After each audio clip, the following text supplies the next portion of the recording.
किया जाए, यानी इंस्ट्रक्शन या पढ़ाया जाए, उसका त्वरित बिहेवियरल परफॉर्मेंस उसी समय कराया जाए, ताकि बच्चों में जो थियोरेटिकल अप्रोच है उसको व्यवहारिक रूप में और पुनः उस विषय वस्तु को अपने अनुसार प्रकट करने की क्षमता विकसित हो जाए।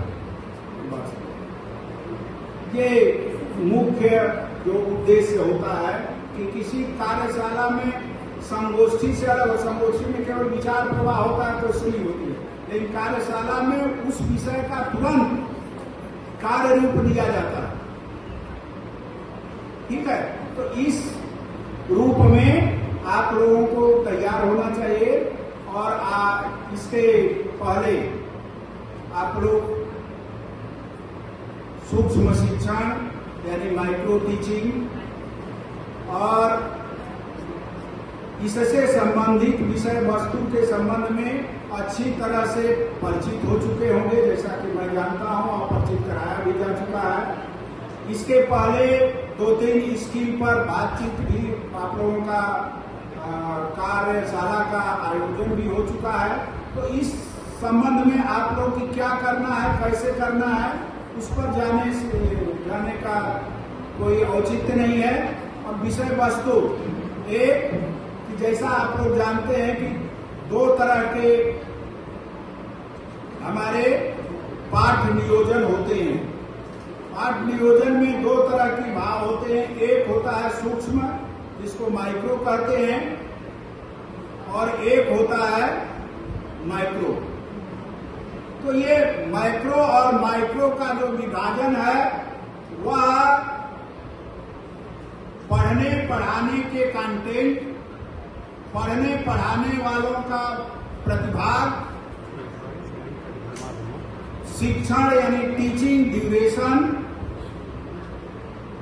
इन सब सारे चीजों का विस्तारीकरण होता है और संक्षिप्तीकरण होता है। इसी के आधार पर संक्षेपीकरण और विस्तृत के आधार पर इसको कहा जाता है। हाँ, कुछ पूछना चाहते हैं पूछ सकते हैं, कोई दिक्कत नहीं। हमारे पास में आप लोग जानते हैं, हाँ, लेकिन थोड़ा सा इंतजार करें। तो जो यह पाठ नियोजन या पाठ्यक्रम का जो विस्तारीकरण और नियोजन होता है, और जैसा कि रिसोर्स पर्सन ने कहा था, मैं एक चीज को जरूर, अब उनका समय नहीं था मैं खड़ा होने का, और यहाँ भी प्रतिभा कोई चीज कई बार मैं देखा हूँ कि मैं खड़ा होकर के क्वेश्चनिंग, हम लोग तो बड़े फ्री माइंड रहते हैं, बड़े से बड़े लोग आए और उनके सामने हम लोग खूब क्वेश्चनिंग करते थे। आप पढ़े, आप लोग तो उस तरह से माहौल से आए हैं तो वहाँ कोई नहीं, लेकिन यहाँ बड़ा जल्दी कोई प्रश्न सामने तो नहीं, लेकिन पीछे से बड़ा उसका प्रतिकार जो है बड़ा उस तरह होता है। ऐसा नहीं, मैंने वो एक अकादमिक माहौल में ऐसा मेरे को नहीं, सुन रहे होंगे तो कुछ बहुत तरह की बातें होंगी। 12 तो मेरे को एक था, तो उन्होंने कहा कि यह टेक्निक है, टीचिंग नहीं है।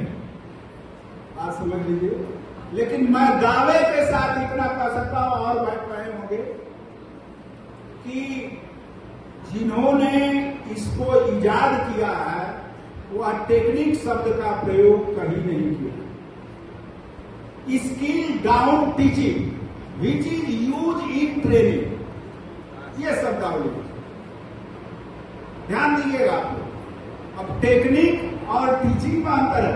टीचिंग है और रियल टीचिंग है, बस कंटेंट श्रोता जो विद्यार्थी होते हैं उसका ड्यूरेशन होता है, वह स्केल डाउन होता है बस। और कोई जरूरी नहीं है, इसमें यह होता है कि जो पढ़ने पढ़ाने वाले जब तक की रिसोर्स या पहले उसका गाइड या अभिक्रमण नहीं किया जाता, इंस्ट्रक्शन न दिया जाता, इसके बाद दोनों एक होते हैं। ऑब्जर्वर बन करके सुपरवाइजर बैठता है तो वो होता है, लेकिन रियल टीचिंग ना हो ऐसा कहीं नहीं लिखा गया है, उल्लेख नहीं किया गया है। मैं इस बहुत ही आश्वस्तता के साथ और प्रामाणिकता के साथ आप लोगों को कहूँगा, आप लोग इंटरनेट से और वो चीज़ें जरूर देख लेंगे, क्योंकि स्किल डाउन टीचिंग शब्द प्रयोग किया। ऐसा नहीं है कि टेक्निक है। अब टेक्निक और मेथड का बात आएगा तो बहुत बाद में बातचीत कही जाएगी, लेकिन बहरहाल अब आइए, स्किल क्या होती है, व्हाट इज द स्किल। आप लोग थोड़ा सा अब यहीं से विषय हमारा शुरू होगा। मैं यही पूर्व ज्ञान आप लोगों का है कि आप लोग ये जानते हैं व्हाट इज द स्किल, ताकि हम एक नए स्किल पर बातचीत करें। स्किल का संबंध क्या है, खास करके एजुकेशन टीचिंग, अरे education and teaching training field में क्या क्या अर्थ रखते हैं। तो हम स्वतंत्र रूप से कहेंगे कि चलना फिरना आज गाँव करते हैं एक स्थान पर, तो क्या आप लोगों को क्या लगता है, कोई बहुत सोचा सामान्य सी बातें बोलिए ना, बोलिए कोई। अरे कौशल, अरे भाई स्किल का कौशल, कौशल का स्किल, ये तो कोई मतलब नहीं है। It is a meaning. एक बात प्लीज बैठ गई, हाँ, और बातचीत को गुप्ता दी मोबाइल पर ध्यान एक तो बोलिए, हाँ बोलो।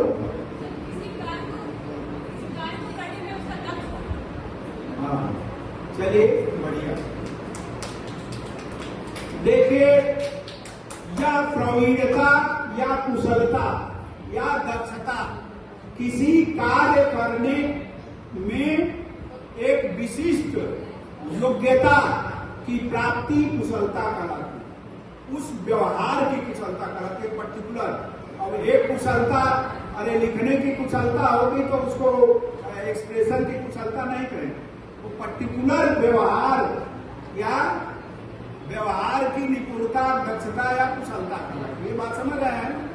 तो ये, लेकिन यहाँ पर एक चीज होता है, देखिए हम जीवन में बहुत से व्यवहार करते हैं और व्यवहार के पूरे व्यवहार को कई विभागों में बांट करके किसी एक भाग पर प्रयास किया जाए, उसको अपलिफ्ट करके इनहांस करने के लिए, अपलिफ्टिंग करने के लिए, उसमें प्रवीणता, दक्षता और विशेषज्ञता प्राप्त करने के लिए जो कार्य किया जाए वह कुशलता प्राप्ति का कार्य कहलाता है।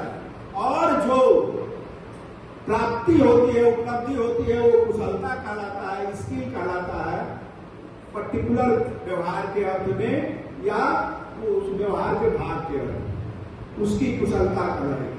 ठीक है, तो कुशलता का संबंध यहाँ पर जो है शिक्षण व्यवहार को। अब आइए, क्योंकि हम शिक्षण training, teaching, training and education के फील्ड में हैं, तो इस क्षेत्र में हमारे टीचिंग व्यवहार होते हैं।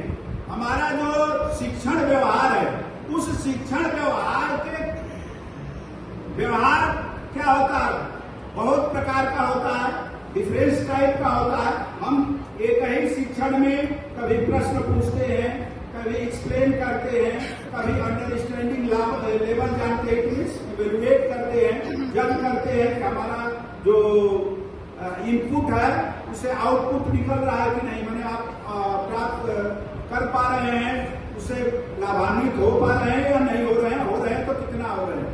तो इस तरह का जो कई तरह के, कभी हम आपके अच्छे कार्यों का पुशबैक करते हैं, समर्थन करते हैं, या आधा अधूरा होता तो फीडबैक देते हैं, या आपके अच्छे कार्यों का कहते हैं हाँ आपने बहुत अच्छा किया, ये पुष्टि होता है।